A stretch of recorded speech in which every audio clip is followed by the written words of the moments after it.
All right, we're looking at part 5 here of hydrotherapy theory and practice. So just a little bit of background here as you navigate any health challenge. Just make sure that you check everything out with due diligence before you just accept anything blindly. You can read the note there. Back in 1903, Thomas Edison said the doctor future won't be giving medicine, just instructing patients in the care of their bodies and diet and preventing disease. It was a very forward-thinking statement that some have been able to forward. Others are still looking for just a quick way to do away with or hide whatever they have going on. Back in 1885, even earlier than that, predating that, in Testimonies for the Church, Volume 5, it was stated that there's only one way that heaven approves for practicing the healing art, and that's basically the simple agencies of nature, and states that it's very expensive to use the drugs that are concocted, but it actually takes skill and time to take care of using the remedies that God provided in nature. But there's not much expense associated with them, just basic things you have around already. Just put them into a different use and they can be very beneficial. And that's true here for hydrotherapy, which is the primary topic. And take care of your soul as well in 3 John 1 and 2. And the primary way you can do that is through spending time in the Word every day in Scripture and just refreshing your mind about things of heavenly nature. And also just remember that you're doing this not to make a better you, but to make a better sacrifice, because God has asked us to present ourselves as a living sacrifice and not to be conformed to this world, but letting our minds be transformed by His love, because that's the perfect will of God.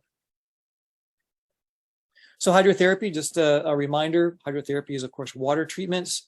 There are a number of things to be aware of, and that's what we're talking about, just some precautions and things to... So part of working with someone is taking a bit of a health assessment so you know where they stand as far as their other situations and conditions so you can treat them effectively. Now, you know, a modern idea of hydrotherapy, you can see some examples here, is pool therapy.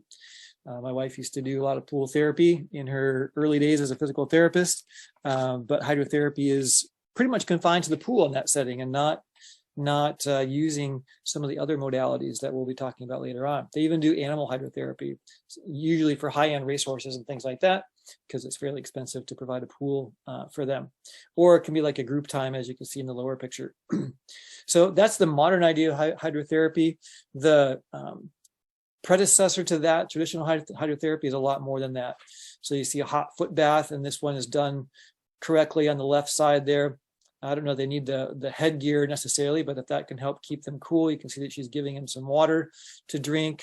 They have them wrapped in a sheet and then a blanket, and they can add more hot water. You can see the hot water pot down there at the bottom. Underneath the blanket there is a bath or a container that they have their feet in, and they will raise their body temperature as they sweat. So kind of monitoring body temperature and giving them cool water, and that's probably a cool pack on their head, especially if they have a headache or something like that. Of course, there's the douche, which is a water pour down in the lower left picture. Then there's a friction rub, just a hand or cloth friction is another therapy that can be used. Percussion, which is using spray. These two pictures here are from Dr. Kellogg's book on rational hydrotherapy. And then the upper one kind of shows a variety of modalities there.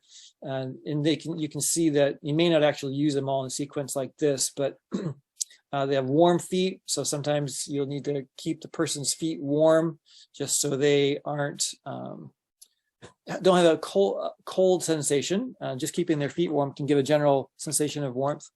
And you're going to have a differential temperature from head to toe. You notice the cold compress on the forehead and the neck, and then the fomentation of the chest. Perhaps this person has some congestion they're working with, both chest and head that they're working with.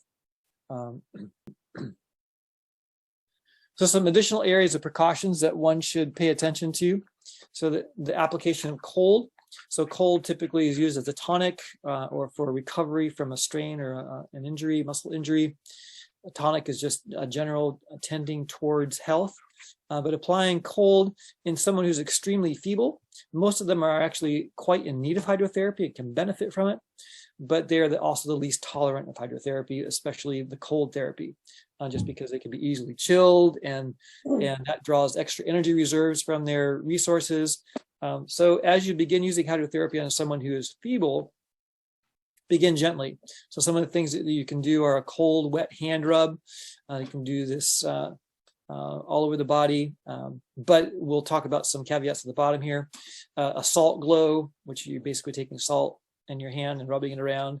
A cold mitten friction, contrast hot and cold to the spine using mild temperatures of hot and cold. So essentially, when you're doing that cold, wet hand rub, you're going to be starting in a small area. So you just want to make sure that you rub the area well, and then dry it, and make sure they don't have any kind of chill associated with it, because that is going to drain their energy resources more, especially if they're a feeble person. So complete one small area and then move to the next and do it symmetrically. So for example, do your left hand and the right hand, right arm, left arm, and move from side to side in a symmetrical fashion as you're doing it. So you can do hydrotherapy on the entire body using these more gentle methods, but sequentially and not all at once, for someone who may not be able to tolerate a full cold or hot treatment at the same time over the entire body. So feeble individuals often experience, after just the general tonic use, an unpleasant and discouraging fatigue at first, especially if it's done over a wide range of the body.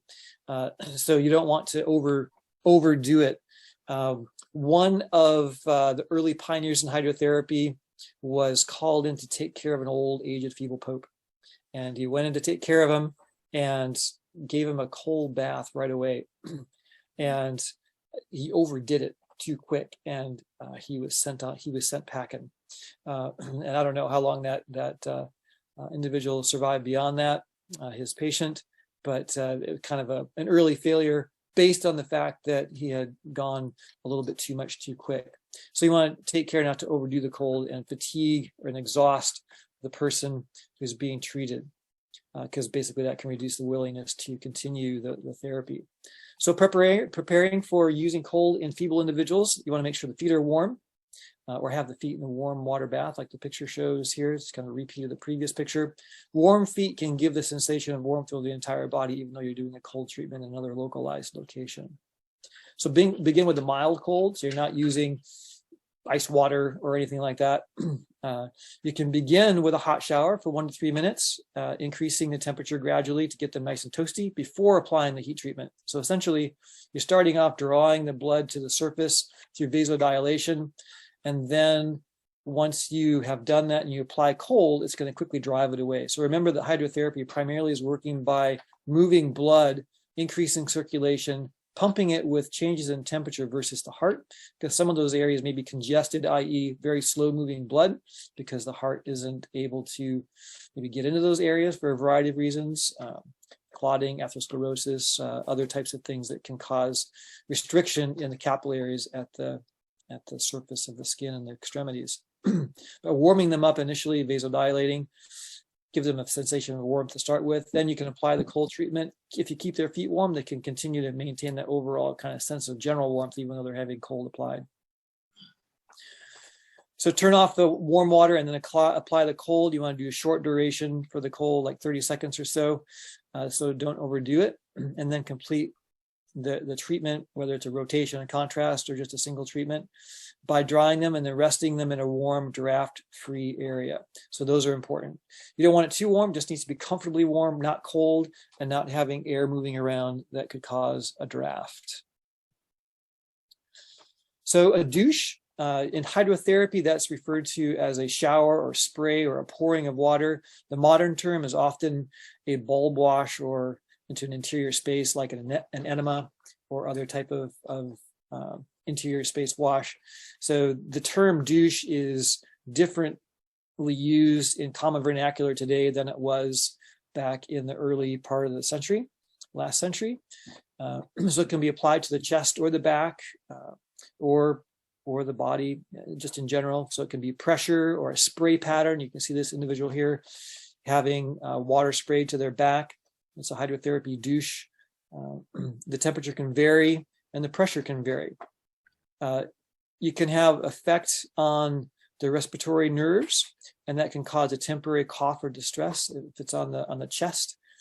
So that is just something to kind of watch for. Someone to make, so it's kind of like if you feel like a sneeze coming on, you look at the sunshine or a bright light, it kind of helps bring that sneeze on. So it's not a bad thing, it's just a reaction that you see. If there is someone having excess acid in their stomach, stomach ulcers, bowel or uterine hemorrhages, or if you're bleeding from your period, you don't want to have a douche or spray to the stomach, loins, or abdomen area.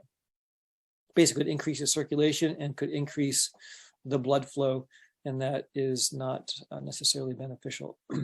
So avoid the stomach, loins, and abdomen during those periods of time. So one thing that's interesting is that hyperpepsia is excess acid.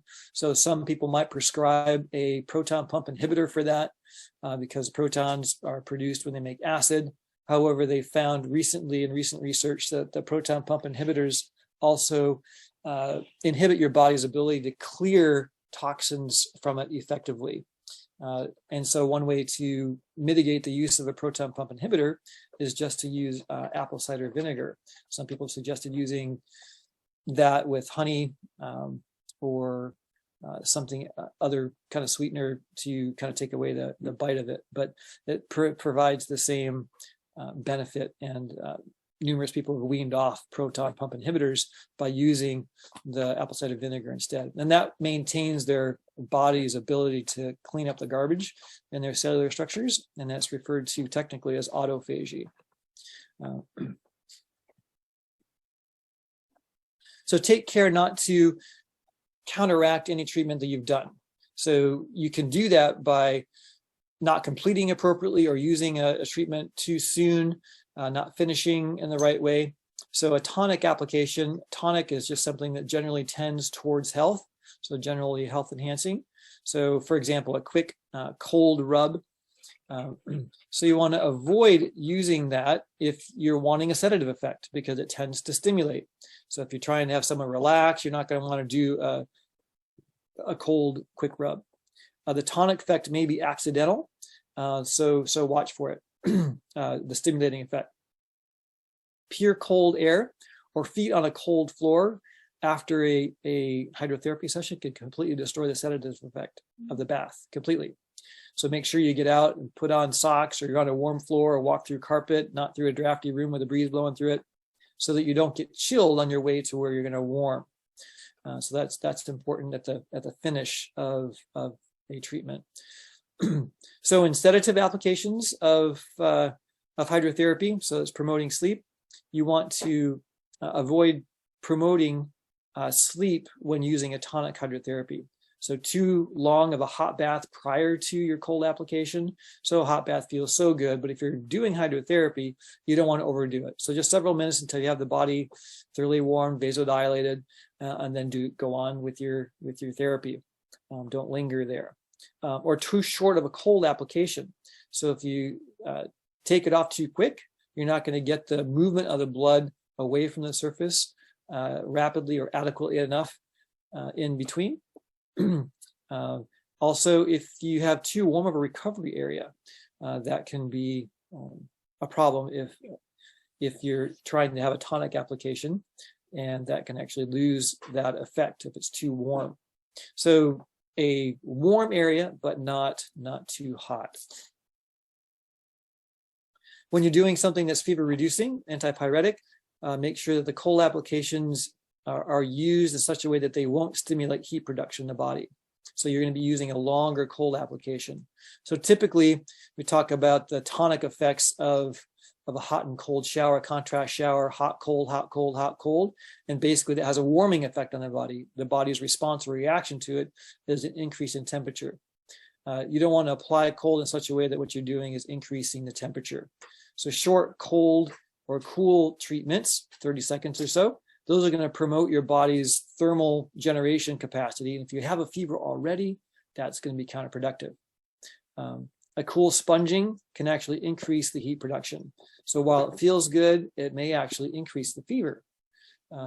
So fever management is longer cold applications. For example, a cool t-shirt over the body. I remember demonstrating that once for a gathering. And you can do the wet sheet wrap too, or a cold water bath, cool tepid water bath. Those will help a longer term fever temperature reducing effect as opposed to stimulating a reaction that creates warmth.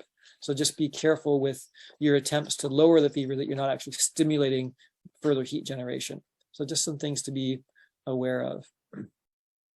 So some benefits of hydrotherapy that have been noticed by various individuals over time. A brief cold increases blood oxygenation. It's basically, you can see that clearly in the greater contrast between venous blood and arterial blood. It becomes more red arterial blood, and the venous blood is more blue, is generally the color, because it's less oxygen in it. Tissues are actively promoted by the routine use of cold water, cold air, and exercise. So those are the three things that are the most powerful tissue stimulants. So just simply exercising, walking is a great, just overall body tonic because it gets circulation moving around the body. And then cold air, that could be blown on or could just simply be out in it. And then cold water, however it's applied. So generally, cold promotes alkalinity of the blood and can help reduce acid phosphate in the blood by up to 50%. So that's pretty interesting because an alkaline blood state is a more healthful blood state to overall alkalinity of the body. That's why lemon is so good, even though it's acidic, it alkalizes the body. And fruits and vegetables in general do that. Processed foods, meats, and things like that tend to acidify the body, and diseases thrive in acid states, whereas health thrives in alkaline states. So short, cold contrast hydrotherapy, some various benefits, the total body tonic effects.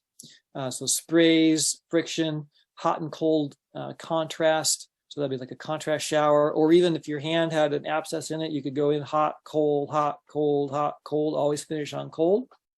A revulsive compress, pale pores, plunges, cold shallow bath are other types of tonic total body hydrotherapy activities. So the pale pore I first read about in the History of Our Health Message book by D. Robinson, and he was cataloging or referring or relating a story of a guy back in the 1700s, and maybe even earlier than that, who was on a ship that everybody got sick and he couldn't stay below deck. It was stormy and he was having a hard time keeping it together, and he went up on deck and he was just raging fever, and he grabbed a bucket of water, seawater, and poured it over his head. And a little while later, he noticed it seemed to help a little bit. So he kind of continued doing that periodically. And essentially, he was doing hydrotherapy on himself and didn't really even realize it. But later on, went on to use that and other modalities of hydrotherapy extensively with great benefit.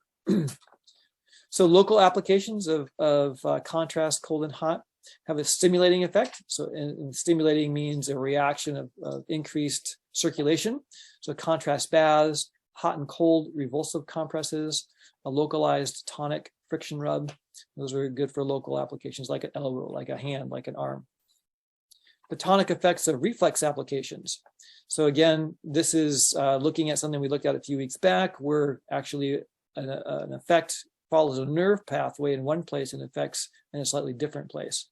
So for example, on the feet in the various areas, or on the abdomen can affect organs that are deeper. So contrast baths, hot and cold revulsive compresses, localized tonic friction rub, and then they can follow those nerve pathways to specific sites of action. So what's a revulsive compress? I knew you would ask. So John Harvey Kellogg has a great description of what a revulsive compress is. Revulsive compress is in the revulsive compress, the procedure is so managed that the thermic reaction is completely suppressed. So you're not going to have your body warming or cooling. You're counteracting it so you have a neutral outcome. So this gives it superior power as an analgesic measure. So remember, analgesic is pain killing. in which respect it is, in fact, superior to all other hydriatic processes. This end is attained by superheating the skin before the cold application. So making sure that you're nice and warm, and more than just nice and warm, but superheating it, bringing it up to a pretty high temperature. Then making a cold application with just enough intensity and duration to absorb the surplus heat without reducing the skin temperature below the normal point. So you probably want to have a thermal probe there, like a thermometer. You know what normal body or skin temperature is, and you're going to use the cold then to bring it down to that temperature and then remove it. So you're not going to bring it down to the skin to a lower temperature than normal. So under these conditions, thermic reactions cannot possibly occur, i.e. the body heating itself after a cold application. If you bring the body down to a colder place than where it was, its natural tendency is to warm it back up. That's where you get the warming effect of the cold treatment. So this is sidestepping that, because you're not going below the normal point. You're going above and then coming back to that. So neither do systemic or local disturbances occur, and a purely revulsive, non-excitant and analgesic effect is obtained. So that's the pain killing effect. That is what they're looking for with the revulsive compress.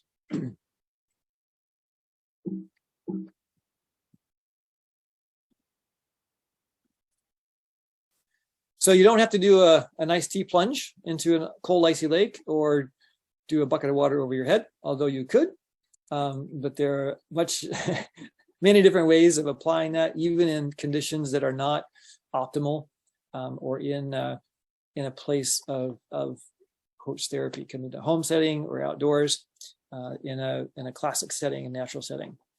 So to review this and the information provided here, you can go to preparingforthetimeoftrouble.com and catch up on parts 1 through 4 as well.